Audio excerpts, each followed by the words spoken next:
Everybody asking how we doing, say we good. Don't need no one to tell me how to live just like they would. It ain't their business, but they in it, I don't know why. Revolved around my life after I found another.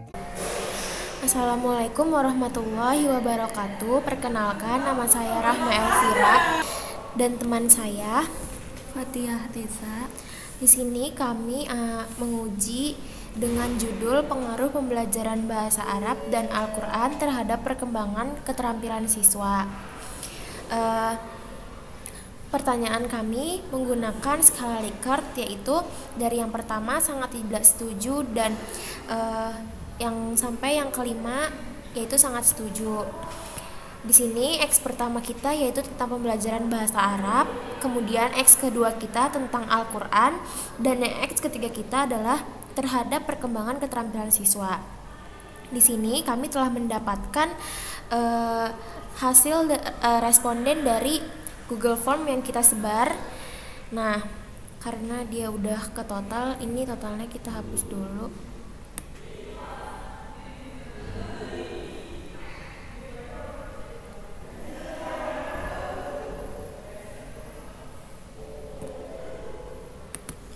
Ini kita delete aja.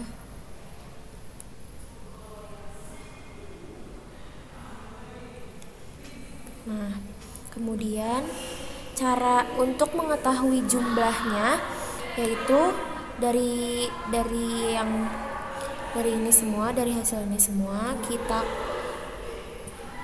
blok terlebih dahulu. Kemudian sisain yang di P-nya ini. Habis itu langsung kita sum aja.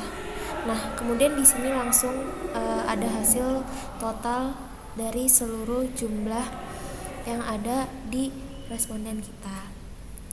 Kemudian untuk mencoba melakukan uji validitas, yaitu caranya ini semua kita blok. Nih, kalau udah kita blok, kita copy aja. Kemudian kita ke SPSS. Kita ke data view. Kemudian kita copy paste semuanya. Kemudian kita ke variable view untuk merubah nama ini. Kita ke ctrlf aja. Ke replace. Kemudian, nah di sini kita ke replace, kemudian kita pencet find yaitu var 0001, kemudian replace with x, kemudian next.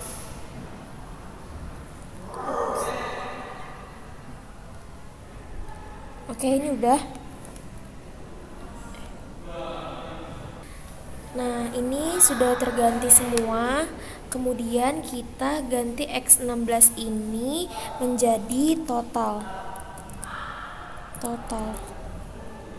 Oke, sudah. Kemudian kita ke data view, lalu kita klik analyze. Setelah itu correlate. Habis itu kita ke bivariate. Nah, habis itu kita ctrl-a aja, kemudian masukkan ke variabel. Setelah itu kita cek persen. Habis itu two-tailed sama yang flag. Nah, udah semuanya. Ini kita oke aja. Nah, kita lihat di sini hasilnya.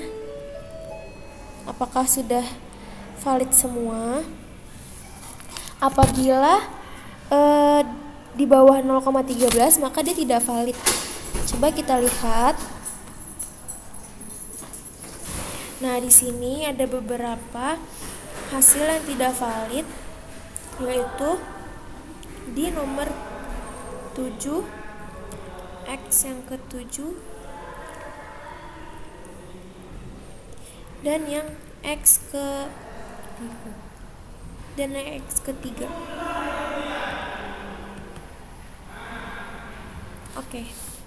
Kemudian akan dilanjutkan oleh teman saya, yaitu mengenai uji reliabilitas. Baik, di sini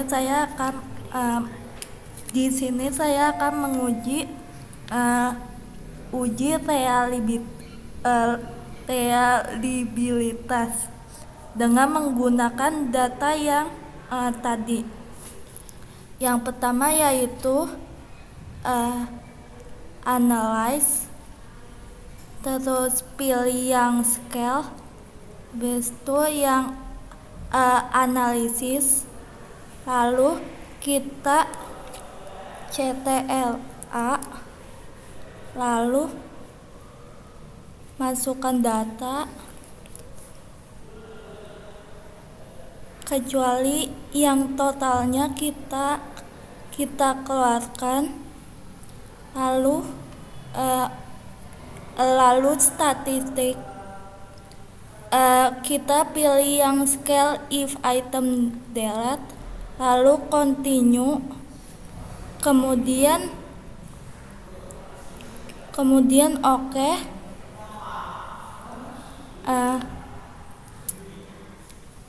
Di sini terlihat hasil data dari uji coba reliability, yaitu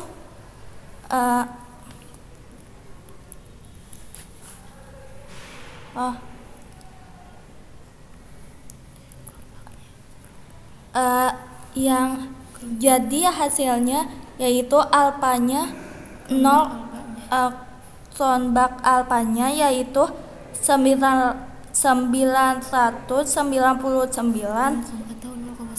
atau 0,9, dan end of itemnya yaitu 15. Jadi jika apabila datanya valid,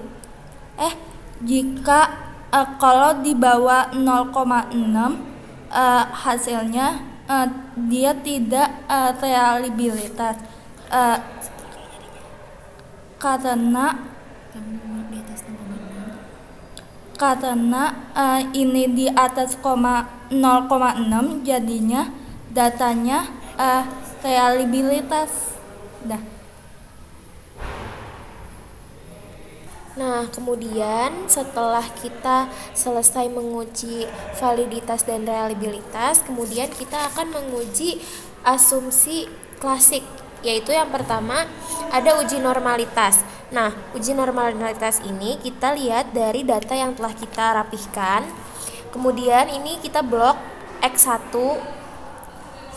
totalnya.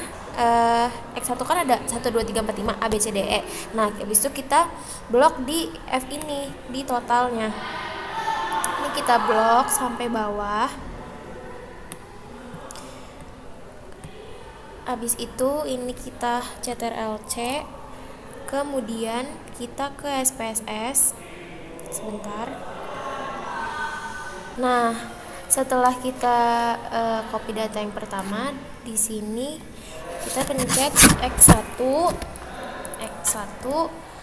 kemudian di sini X2, dan ini adalah Y1. Nah, setelah itu kita ke data view. Nah, di data view ini kita copy paste aja hasil dari data yang pertama. Kemudian kita kembali ke Excel lagi, yaitu kita ke data X2. Sini ya, kita ke X2. X2 ini kita blok aja. Ini kita blok sampai bawah sini. Kemudian kita copy paste aja. Langsung kita ke SPSS lagi. Taruh di X2, kemudian kita paste aja. Begitu juga sama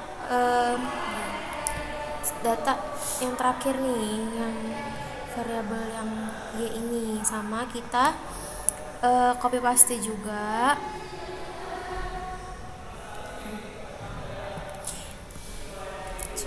Habis itu kita ke sini untuk mengcopy lagi. Nah, setelah ini, setelah datanya kita copy, kita ke data view.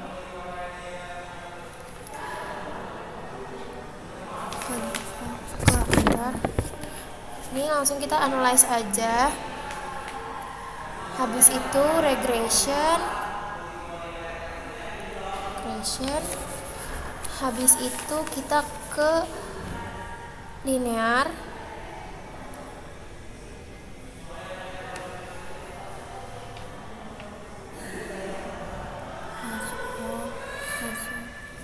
Ini yang X1 kita masukkan ke independen. X2 juga di independen. Dan yang Y ini di dependen. Habis itu kita ke statistik, kemudian ini estimates, terus habis itu model fit, habis itu deskriptif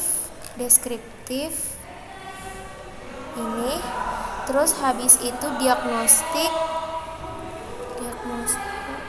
Oh, ini collinearity diagnostik, habis itu Dustbin Watson, continue, kemudian kita ke plots.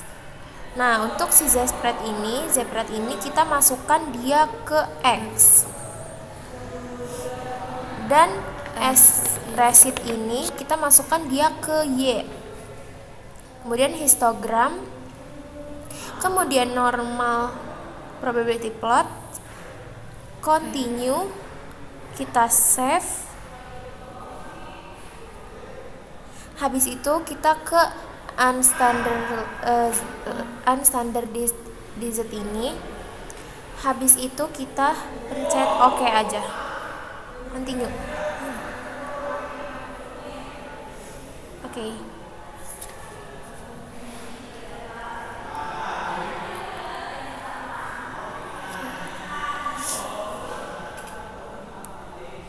Nah, di sini akan muncul hasil dari histogram.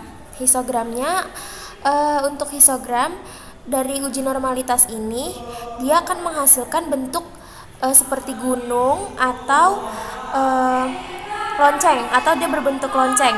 Maka ini akan dikatakan bahwa pola dari pola ini terdistribusi dengan normal untuk histogramnya. Nah, saya memiliki bentuk yang menggunung dan berbentuk lonceng, maka hasilnya adalah normal. Kemudian untuk hasil dari uji normalitas p-plot di sini, dia berbentuk garis atau berbentuk diagnosal.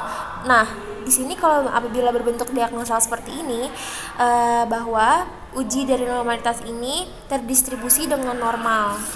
Seperti itu. Untuk selanjutnya yaitu akan kita uji, yaitu uji one sample Kolmogorov-Smirnov yang akan dilanjutkan oleh teman saya. Baik, di sini saya akan melanjutkan uji one sample Kolmogorov-Smirnov, yaitu langkah awal kita klik analyze, lalu ke non-parametric test, habis itu ke legacy dialog, lalu kita pilih yang one sample KS, lalu yang understand dessert ini kita masukkan ke test variable list, lalu kita bisa klik OK. Nah, hasil uji coba kita asimnya yaitu 0,200. Nah, apabila hasilnya di atas 0,50, jadi dia dapat dikatakan HO-nya diterima. Nah, di sini kita mempunyai hasilnya 0,20. Jadi 0,200. oh maaf 0,200. Jadi HO-nya tidak jadi jadi di sini kan kita mempunyai hasil yaitu 0,200. Artinya maka HO-nya diterima dan tidak ada pengaruh dari perkembangan pembelajaran bahasa Arab dan Al-Quran terhadap perkembangan siswa, terhadap keterampilan siswa. Jadi di sini saya akan melanjutkan uji coba multikollenaritas, yaitu kita dapat melihat dari koefisiennya, yaitu di sini kan ada toleran sama VFV-nya.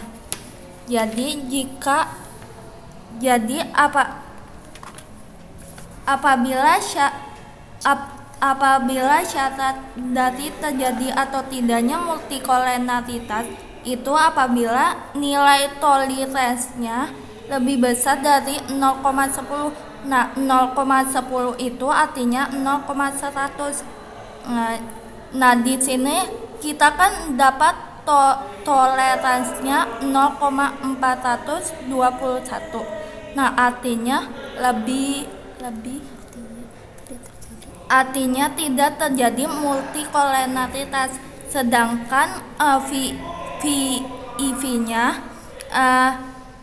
VIV-nya kita punya 0,200. Nah, apabila VIV-nya lebih kecil daripada 0,10, maka dia terjadi multikollenaritas. Nah, di sini kita VIV-nya yaitu 0,200,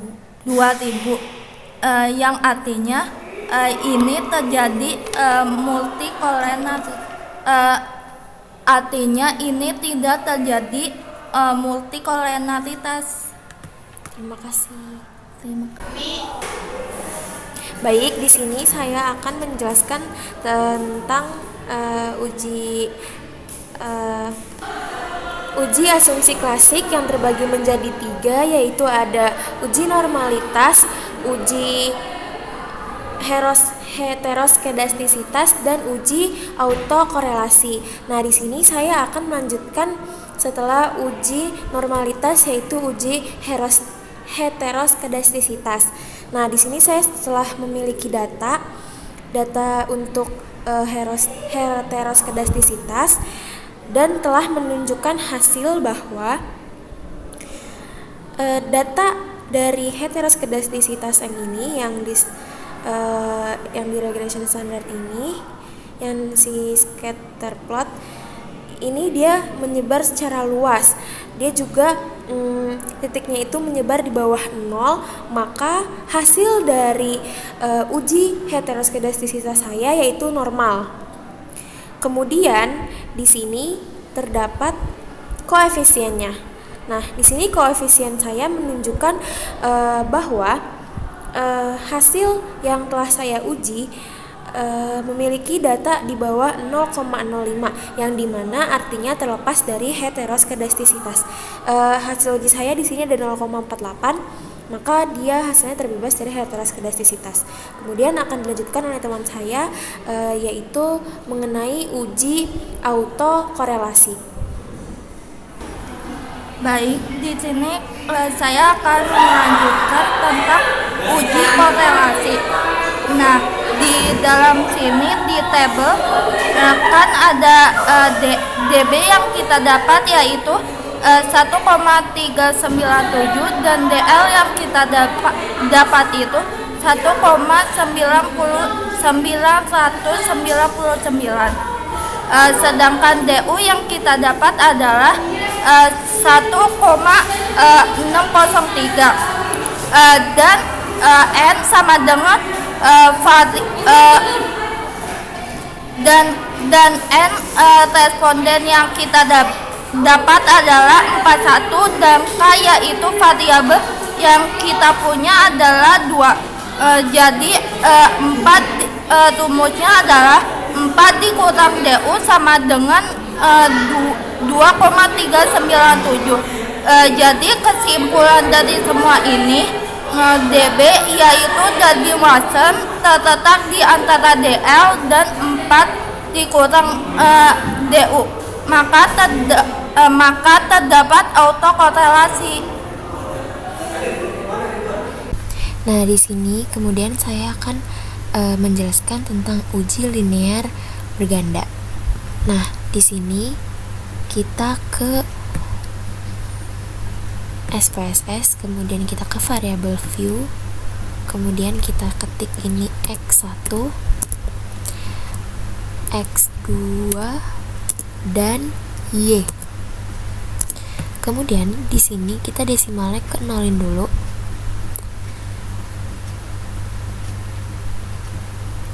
Nah, di X yang pertama pada label ini adalah pembelajaran bahasa Arab. Kemudian di X2 adalah Al-Quran. Kemudian yang ketiga di sini adalah perkembangan keterampilan siswa. Apabila sudah semua, kita kembali ke data view. Kemudian dari hasil X1, X2, dan Y ini harus kita copy dulu yang di Excel.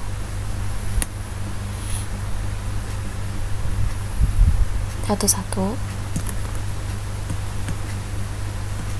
Nah, setelah kita copy semua hasilnya, di sini kita akan melanjutkan ke analyze, kemudian regression, kemudian linear. Pada dependen ini kita masukkan perkembangan keterampilan siswa di dependen, kemudian pembelajaran bahasa Arab ke independen, dan yang Al-Quran ke independen juga. Habis itu kita langsung klik OK, dan langsung keluar hasil dari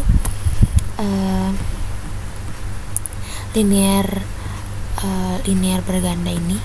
Karena dia secara sederhana aja, saya akan menjelaskan secara sederhana juga. Jadi asimsik saya yaitu 0,00, berarti dia di bawah 0,05. Artinya si HO itu ditolak. Nah, apabila HO ditolak, maka terjadi adanya perbedaan antara pembelajaran bahasa Arab dan Al-Quran terhadap perkembangan keterampilan siswa. Mungkin sekian yang saya jelaskan, kurang lebihnya mohon maaf. Terima kasih. Wassalamualaikum warahmatullahi wabarakatuh. Everybody asking how we doing, say we good. Don't need no one to tell me how to